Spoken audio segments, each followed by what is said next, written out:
Praise the lord. ప్రార్థన. పరిశుద్ధ ప్రేమ కలిగిన తండ్రి, నీకే వందనాలయ్యా. దేవా, గడిచిన రోజంతా నీ రెక్కల చాటున కాచి దాల్చి కాపాడి నీ రెక్కల చాటున భద్రపరిచిన దాన్ని బట్టి నీకే కోట్లాది వందనములు తండ్రి. దేవా, ఇదిగో అయ్యా, ఈ సాయంకాలం ప్రార్థన చేయుచుండగా ఏ విధమైన శోధన మమ్మల్ని అంటుకుంటే నీవే కాచి కాపాడమని అడుగుతున్నాం తండ్రి. ఈ ప్రార్థనలు ఏకీపిస్తున్న ప్రతి ఒక్కరి గురించి ప్రార్థిస్తున్నాం ప్రభా.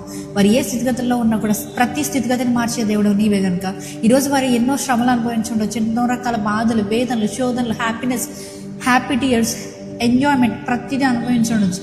కానీ ప్రభు, ప్రతిదీ కూడా నీ చిత్తానుసారంగా జరిగిందని మేము నమ్ముతున్నామయ్యా.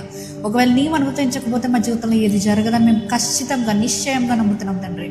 దేవా, మా జీవితంలో జరిగే ప్రతి దాన్ని సమస్తాన్ని నీ చేతులకు అప్పచెప్తున్నామయ్యా. నీవే చక్కబెట్టమని అడుగుతున్నాం ప్రభు. ఒక కుమ్మరి తను చేసే పాత్రని ఎంత సుందరంగా అయితే చేస్తాడో అటు రీతిగా మా జీవితాన్ని సుందరంగా మలచమని అడుగుతున్నాం ప్రభు. దేవా, రేపు ఉదయకాల సమయంలో లేచి తొందరగా నీ మందిరానికి వేగిర మేము